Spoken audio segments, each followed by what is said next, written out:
Hello and welcome to our special coverage of the Russian invasion of Ukraine. I'm Ladi Akeri. The headlines.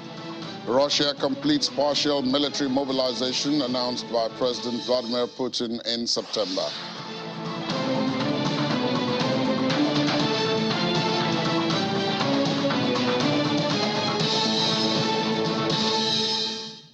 And Russia says participation in grain export deal is not ended, just suspended.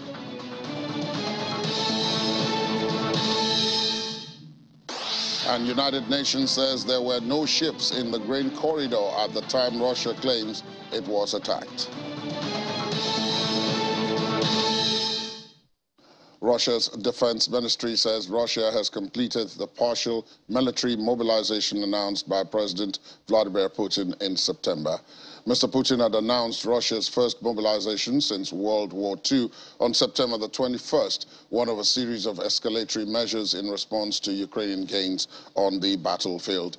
Defense Minister Sergei Shoigu said at the time that some 300,000 additional personnel would be drafted and that they would be specialists with combat experience.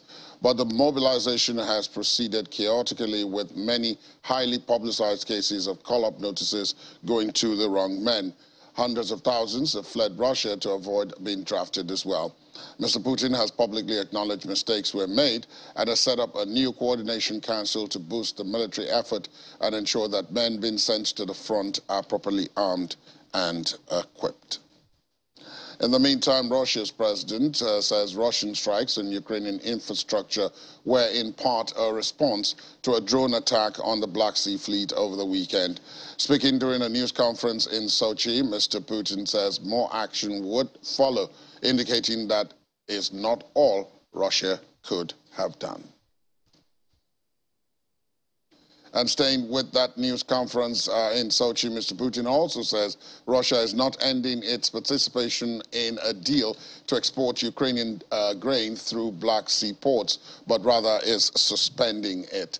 12 ships carrying grain left Ukrainian ports yesterday in spite of Russia's withdrawal from the deal. The move has sparked an outcry from Ukraine, NATO, and the European Union, as well as the United States, with U.S. President Joe Biden calling Russia's move purely outrageous and said it would increase starvation. The U.S. Secretary of State Antony Blinken, on the other hand, accused Moscow of weaponizing food.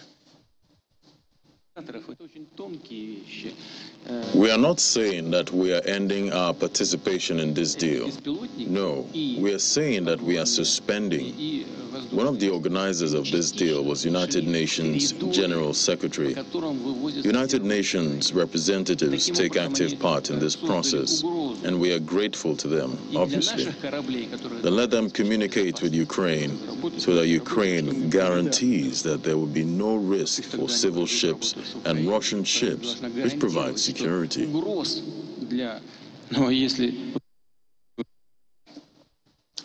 And the United Nations says no ships involved in a UN-brokered Ukraine grain export deal were transiting Black Sea maritime humanitarian corridors on the 9th of October the 29th, when Russia says its vessels in Crimea were attacked. Russia has accused Ukraine of using air and maritime drones to target vessels in the Bay of Sevastopol early on Saturday, and suggested one of the drones may have been launched from a civilian vessel chartered to export food from Ukrainian ports. Ukraine has neither confirmed nor denied it was behind the attack, but says Russia's navy is a legitimate military target. Representatives of the UN and Turkey are negotiating with the Russian delegation and continue to look for solutions for the full implementation of the Black Sea Grain Initiative. According to the proposal of the Joint Coordination Center, representatives of the UN and Turkey envisage the work of 10 inspection groups to check 40 ships. Such a proposal was accepted by the representatives of Ukraine. Representatives of the Russian Federation were informed.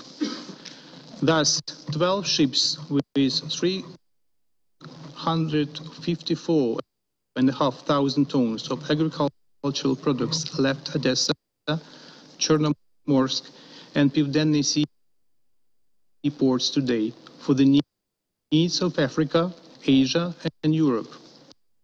global food insecurity, especially. Meanwhile, in responding to Russia's accusation about possible misuse of cargo ships, UN Aid Chief Martin Griffiths told the UN Security Council that no ship was in the grain corridor on the night of the 29th of October when the reported attacks took place, and no vessel reported an incident over that weekend. After Saturday's attack, Moscow said it was suspending its participation in the July 22 deal that allowed Ukraine to restart food exports stalled by Russia's invasion on February the 24th. We're very encouraged by Russia's assurance, and this is an important, not merely a distinction, it's an important fact, that it is not pulling out of the initiative, as has been said by some. It is only temporarily suspending activities in the implementation of the initiative.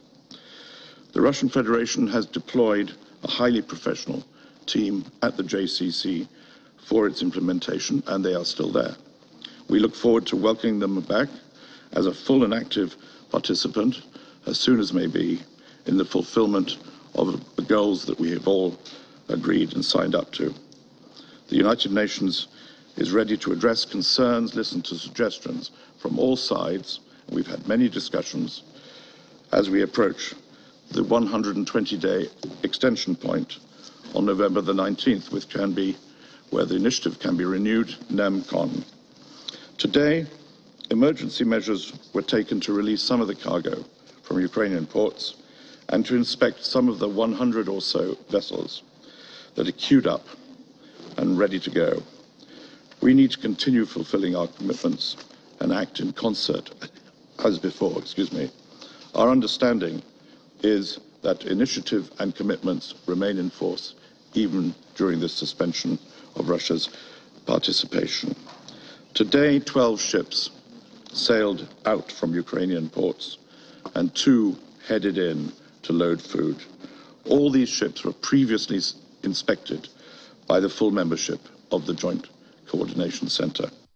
The impact of these 2 agreements has been made clear in a short period of time, with massive global welfare effects. Grain exports from Ukraine and the Russian Federation increased substantially. Wheat exports from the Russian Federation tripled between July and September, while wheat exports from Ukraine more than quadrupled over the same period of time, resulting in lower food prices in international markets and improved access to food for humanitarian actors. Unclear briefing. Let's talk now to Ambassador Humphrey Ojiako, Nigeria's former ambassador to Switzerland and the United Nations in Geneva. Your Excellency, thank you for your time. Good morning. Good morning, Mr. Oluwade. It's a pleasure to be here today. Thank you. Let's look at this grain deal, because that seems to be what is on the front burner of everybody's mind right now, particularly because its impact goes way beyond the theater of war, if you like. First, Russia says it was suspending its participation. Many people interpreted that to mean it was no longer participating. And then its president comes out today to say, look, we are not out of the grain deal, we are suspending our participation. Is this just a play on words, or diplomatically it means something more significant? Thank you for raising that question. Actually, this grain deal is beginning to bring to the fore light the dangers involved in this Russia-Ukraine war. Now, whether it is a pullout from the agreement or is a suspension, the length of that suspension would have a direct impact on how this affects the entire global community, particularly the poorer, weaker countries, those that depend on grain imports from the rest of the world, which Ukraine leads at the moment. So to say this is temporarily suspended is still a difficult decision for the UN to accept and deal with, especially since indications are that there were no such grain ships on the Black Sea corridor when the event that Russia is using as reason or excuse for its suspension took place. So I think Russia wants something, and whatever it wants, it can only get through diplomatic negotiations. It's a nice thing that the United Nations is fully engaged with this grain deal, and maybe that will begin to soften hearts on both sides of this conflict to begin to get a resolution to it. Let's look at that, as you point out. Russia wants something, which is why it is clarifying that it has not left the deal. It is merely suspending its participation. But the United Nations, Turkey, and Ukraine seem to now feel that the deal is strong enough to actually ignore Russia. Because yesterday, in spite of the fact that Russia said it was suspending its participation, ships still left Ukraine. Ships were still inspected in Turkey as part of this deal. Is this, while the diplomatic track is being explored, shall we say, is this a dangerous thing to do if Russia suspends its participation? If anything happens on any of those ships or to any of those ships, will we then say that Russia has breached international law since it had given notice that it was no longer participating or it was suspending its participation?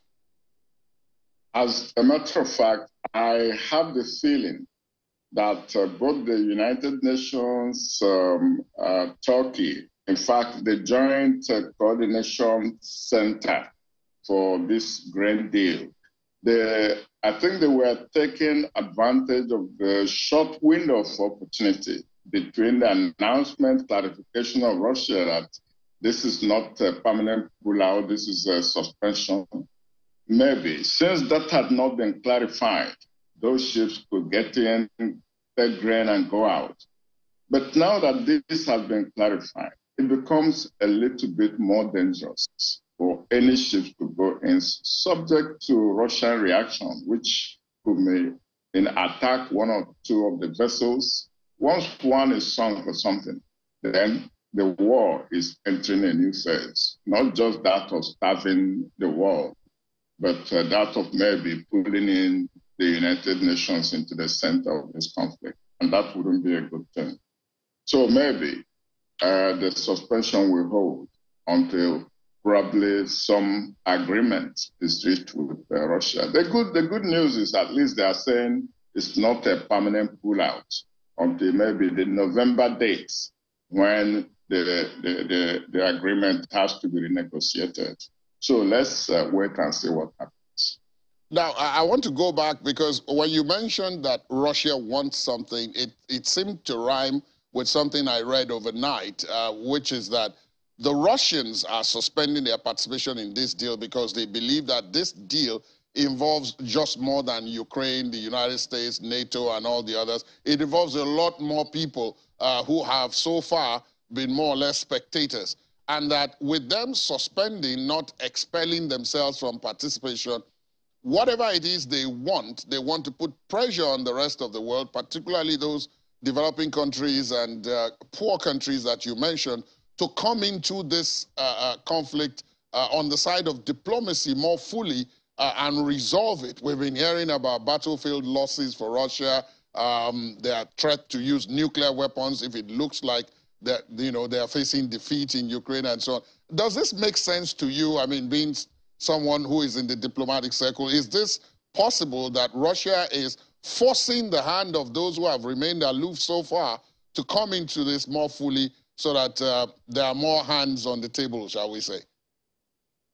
In fact, I'll say yes to that because over the past few weeks or months, if you like, Russia has been going through a crisis of strategic choices. That's how I would put it. a crisis of strategic choices. There was this talk about using tactical nuclear weapons, which is a bit wacky because where that would lead, maybe the world could never be able to contain or accept that.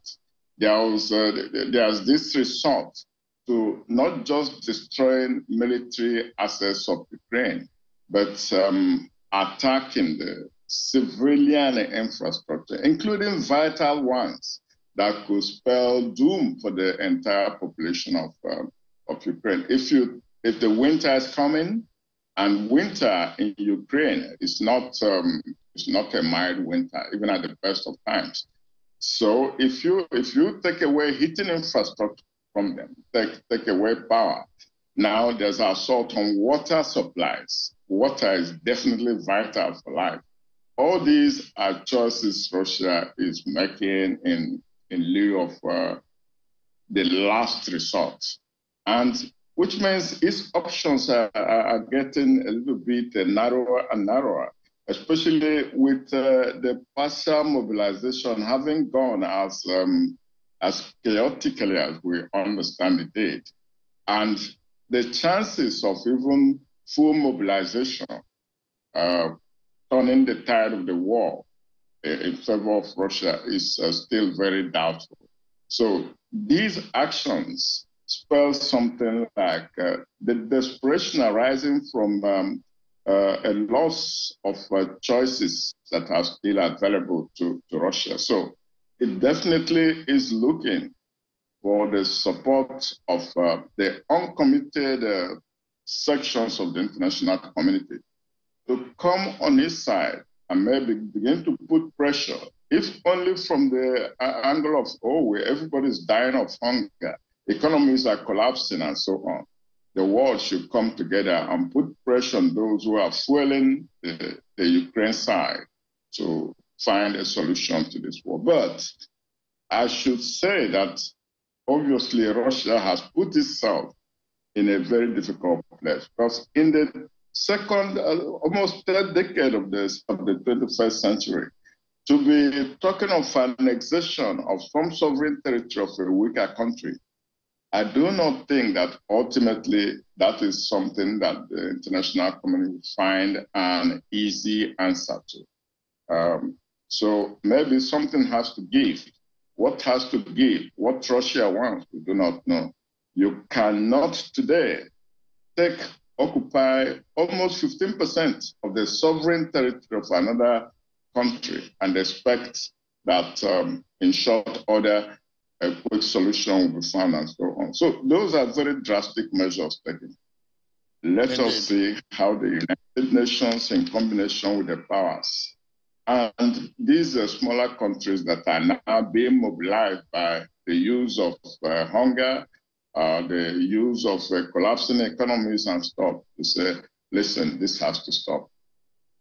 Indeed, Ambassador Jacko, delicate times, delicate situation, diplomacy coming to the fore. Let me thank you for your time this morning on the program and look forward to another discussion with you in no distant time. Thank you so much.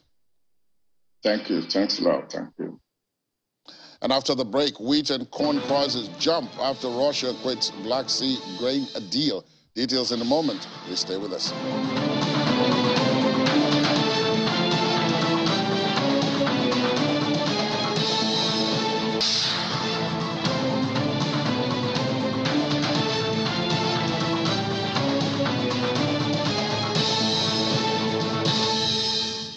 Thanks for staying tuned. Welcome back. U.S. Secretary of State Antony Blinken spoke with China's Foreign Minister Wang Yi on a call and discussed Russia's war against Ukraine and the threats it posed to global security and economic stability.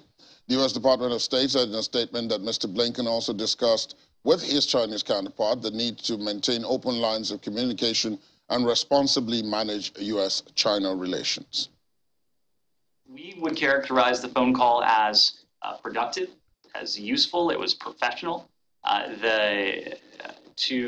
Secretary Blinken and Foreign Minister and State Councilor Wang Yi had an opportunity to discuss a number of issues, but Secretary Blinken, for his part, thought it was important to raise once again Russia's continued war against Ukraine and the threat it poses to global peace and economic stability and prosperity. This is something that the PRC has heard from us directly a number of times in recent months. They've heard it from us over the phone. They heard it from us in Bali when Secretary Blinken met with Wang Yi for over 4 hours, almost 5 hours at the time. They heard it in New York when Secretary Blinken and Wang Yi met at the time. I think it's fair to say that Secretary Blinken last night did not hear anything when it comes to the PRC's approach to Russia's war against Ukraine that we haven't heard before.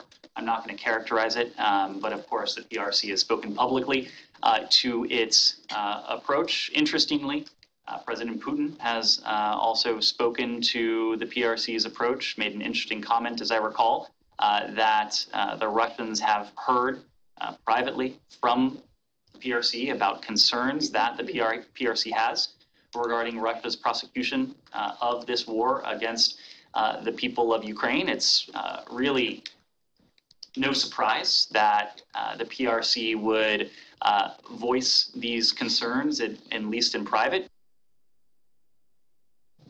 Let's speak now with the Vice Chairman of the Gas to Power Study Group of the Nigerian Gas Association, expert in these matters, Olabode Shomi, who joins us from our Abuja studios. Good morning to you, Mr. Shomu. Thank you for your time this morning. Good morning, and thanks for having me.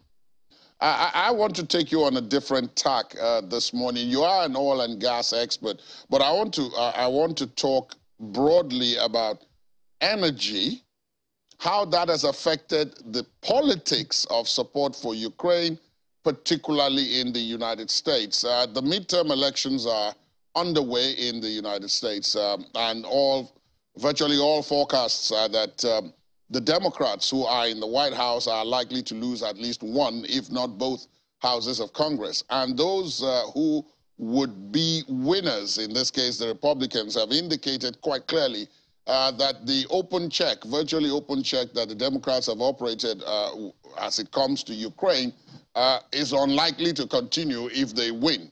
Now, that has created some level of apprehension in Ukraine and in other allies who have been supporting NATO, particularly because this is coming at the same time as what's going on in the UK, where the new Prime Minister's remit, his focus, his primary actions are to set the economy right in the UK after the turmoil created by Liz Truss' mini-budget. Do you see a situation where the politics, the economics of it are going to affect this support of Ukraine, particularly as it concerns the United States, which has been its biggest donor so far? Well, thank you. I think when Russia basically invaded the Ukraine, the current geopolitics of energy was altered, and I dare say forever. Because even if the war were to end today, the dynamics of the geopolitics is not going to return to where it was. And virtually everywhere in Europe, there has been change of governance, and there is likely to be change in virtually every nation. And when you do the complete analysis, it is not unconnected with the dynamics or the fallout of the war in Ukraine. For the midterm elections within the US, I mean, obviously there are economic issues, and which are the local politics. Like the Americans themselves say, all politics is local. But however, the economic issues are directly connected to the fallout of the issues with Ukraine. I mean, least of all is not the increase in crude oil prices, which has significantly affected the relationship or potentially affected the relationship between the US and Saudi Arabia. It is not impossible, in fact, it is expected, like you said, that there will be change of governance within the legislature in the US, and naturally questions are going to be asked. I hear from some friends in the US who are connected with the legislature that they believe that the amount, in fact, it's not that they believe, statistically, the amount that the US has spent and contributed to the defense in Ukraine is even more than the Russian spending on defense. And they are wondering how how Russia was even able to hold a referendum at the time. So it is not impossible that questions will be asked. It is not impossible that there will be hearings should the leadership in the houses change, and all of that is significantly going to affect the spending in Ukraine. So at the end of the day, if there are changes within the legislature in the US, this war, as we know it, is going to be significantly altered. And how that will be altered will be basically dependent on where you stand and what you see as what you see as positive within the dynamics of the war. Now, if that happens, I mean, if the polls are right and the opposition Republicans, shall we say, take one or both houses of Congress, for the remaining 2 years of President Biden's term in office, he will basically be a lame duck because he will not be able to get anything through in terms of spending priorities, and certainly not particularly in terms of foreign affairs, except he is able to secure some kind of bipartisan support. He will be a lame duck. So is it right for the Russians to simply play wait and see? If that happens, then, of course, the support for Ukraine is likely to drop. Energy prices are likely to rise. The price of wheat and corn on global markets have risen following Russia's suspension of its participation in the grain deal. So at the end of the day, it seems as if it's the Ukrainians who have a lot to be apprehensive about these elections.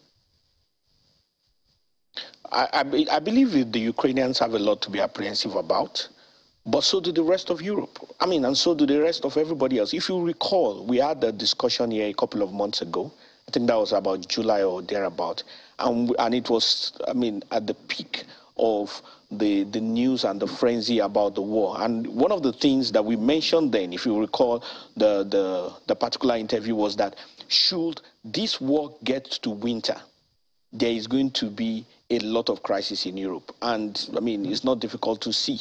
And the end of that, I mean, we couldn't foresee then that it was going to even affect the midterm elections within the US. But so it has. So at the end of the day, I'm not a foreign policy expert by any means, but people negotiate from a position of strength. I mean, there comes a point in time within the dynamics of wars like this that certain negotiations need to be made. And this is about the time, because the Republicans are not going to necessarily be concerned about geopolitics of energy. They are going to be concerned about about politics within the U.S. And the politics within the U.S., invariably the fallout will affect the geopolitics of energy. And anybody who has some wisdom will want to find himself on the positive slate. There is no doubt whatsoever that should the Republicans get the legislature, the war as we know it is going to be significantly altered. And, I mean, you just want to be on the right side of the bargain if you are active in the war at this time. Now, you've talked about the U.S., you've talked about the U.K., so it still brings me up with the question, it appears as if the Russians may need to just play wait and see, because one of the other countries in Europe, the third biggest economy, in fact, in Europe after Germany and the UK, is Italy, which has just got a new government as well. And the leaders of that government are known to be, shall we say, friends of Vladimir Putin. They've had good things to say about Vladimir Putin. Giorgia Meloni, Silvio Berlusconi, Matteo Salvini. These are all people who had good things to say about Putin. So, again, I think the word you used was tripod. So you've got Italy, you've got the UK, you've got the US. Well, more than half of the spending from the war within NATO comes in from the US. So for anybody prosecuting a war, in fact, any project, once half of your spending gets affected, the dynamics of it changes. It's as simple as that. I think it's important to note that, in my own view, Russia already knew this a long time ago. People seem to forget something, that Russia has more than 200 years of fighting wars. Civil wars, fighting. I mean, they were active participants in the First World War, and they ended up being on the winning side. They were active participants in the Second World War, and they ended up on the winning side, but so were the US and the UK. And it is believed that if there were to be a Third World War, they will be active participants, because between them and the US lies the nuclear capabilities for warfare within the world. So in terms of planning, in terms of strategy, in terms of long-term thinking, yes, Russia should not be underestimated, irrespective of whatever perception is seen about them. So it will appear, whichever way you look at it, that a nuclear bomb may not have been fired, but whichever way, they are not exactly lame ducks, nor are they losing in this war as it is. So rather than play this kind of thing to an illogical conclusion, there comes a point in time that you want to weigh what your pros and cons are, and people should come to the table and negotiate some terms. There is no doubt that at the end of the day, the pawn in the game is Ukraine. There is no doubt about that. So it remains to be seen what the dynamics will be going into January and the rest of next year. But there is no doubt whatsoever that should the Republicans gain control of either or both houses of parliament, the war as we know it will significantly change. Mr. Labode, showing me so much to chew on and think about from your comments there. But thank you for your time this morning on the program. We're sure that we'll have more to discuss in the not too distant future about this matter, especially once the results become clear and the actions of the governments we have discussed are now unfolding. But for now, thank you so much. Thank you very much. It's a pleasure, and good morning. Good morning. Speaking of the U.S. prices of wheat and corn in global markets, Laddie Williams is here. Morning, Laddie. Happy new month. Yeah, happy new month. A happy new month to you.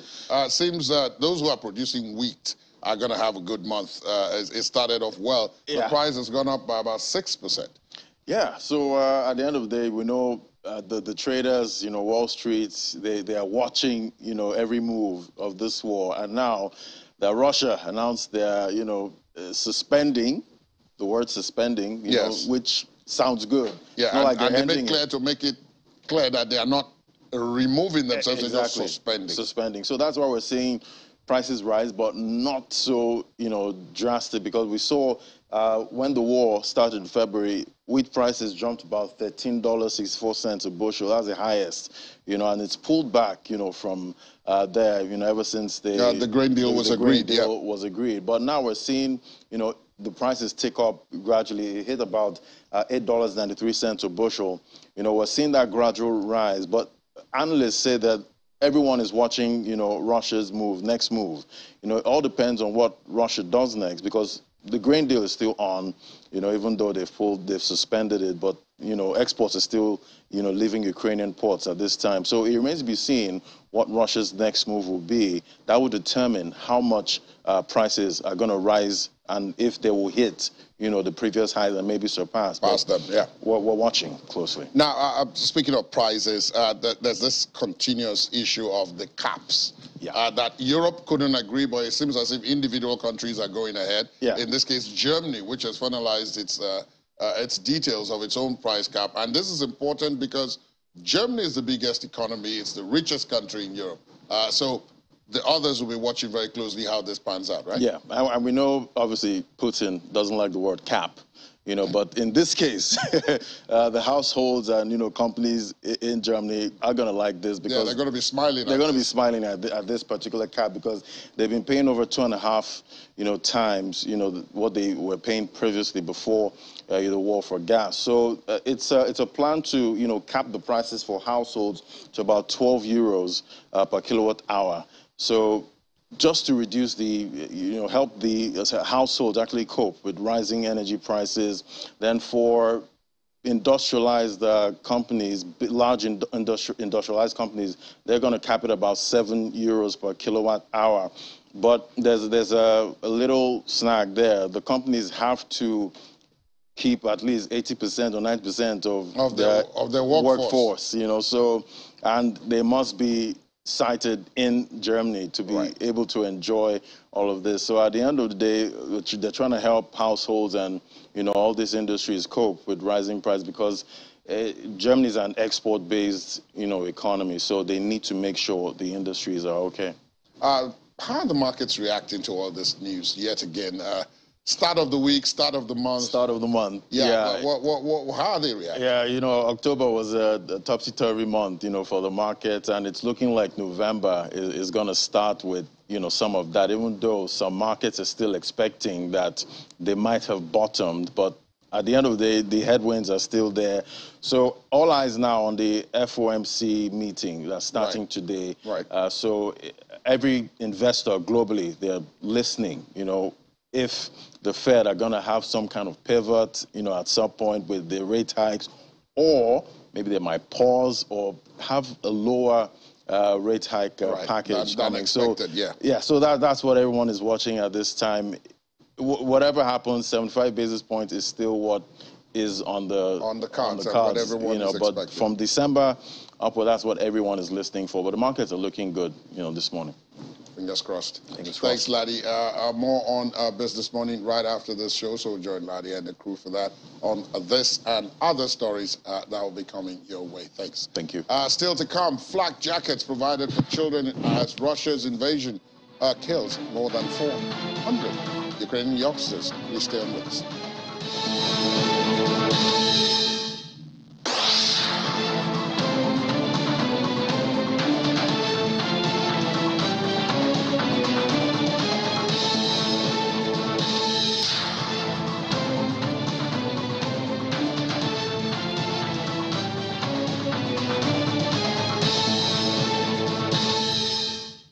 Thanks for staying tuned. Welcome back.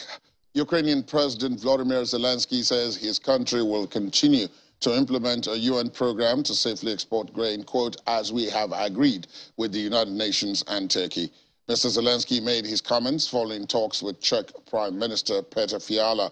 He reiterated that it was Russia that violated its agreement with Turkey and the UN.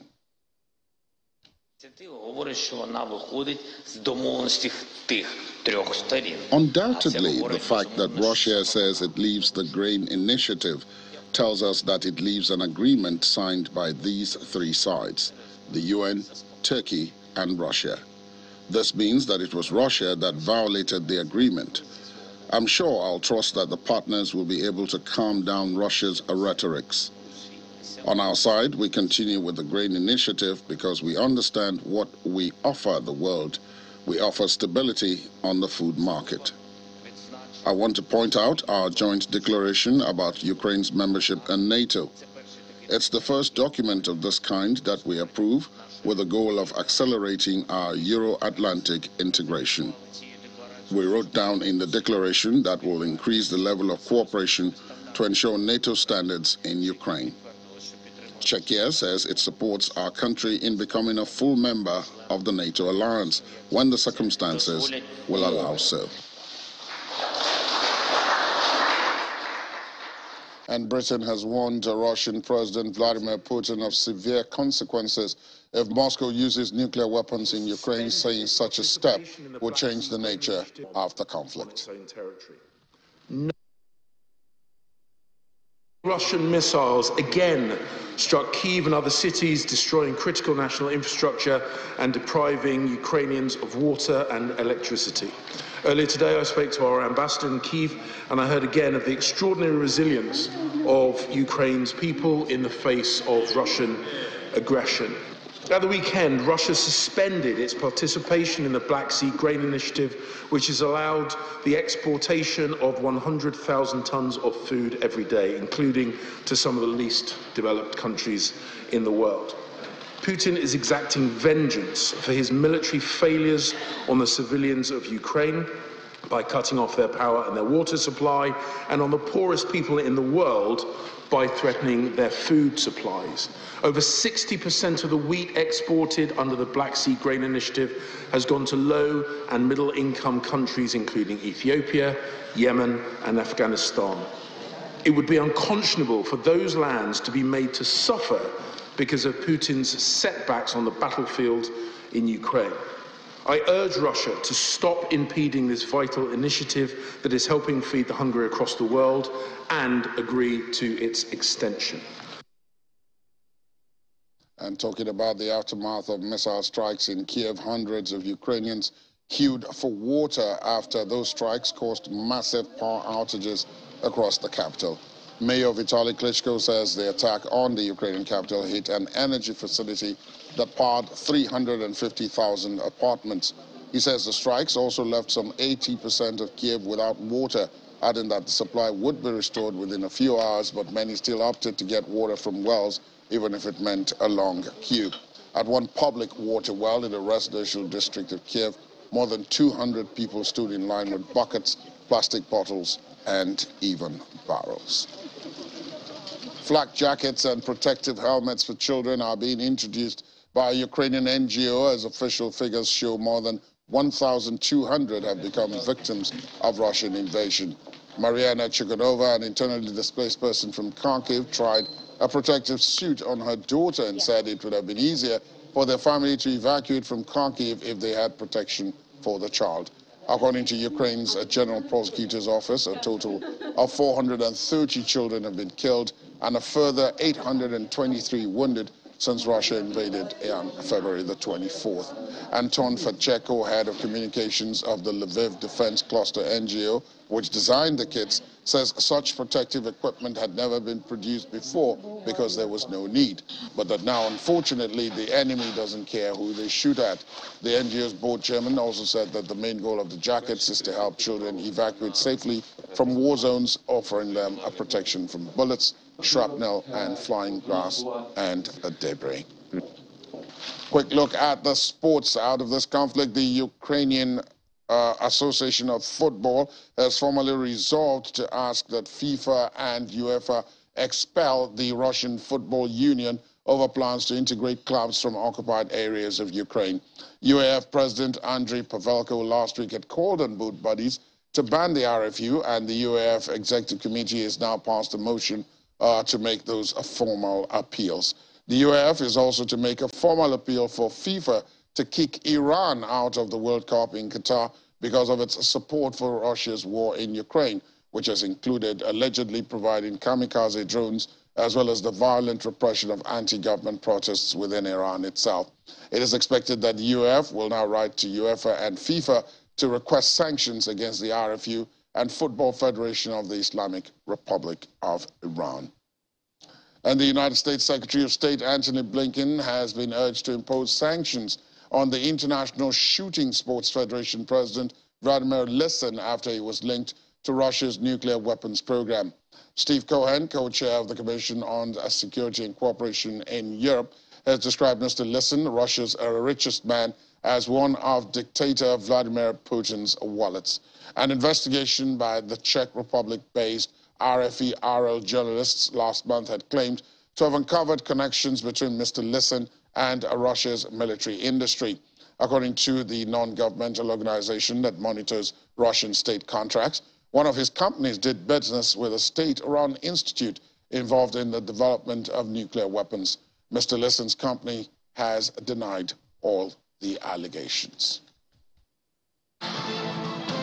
And that's where we're going to end the program this morning. Thanks for being with us. My name is Ladi Akferi-Doluale. There are updates throughout the day, but particularly within the world today at 5 o'clock. You have yourselves a pleasant day ahead. Morning.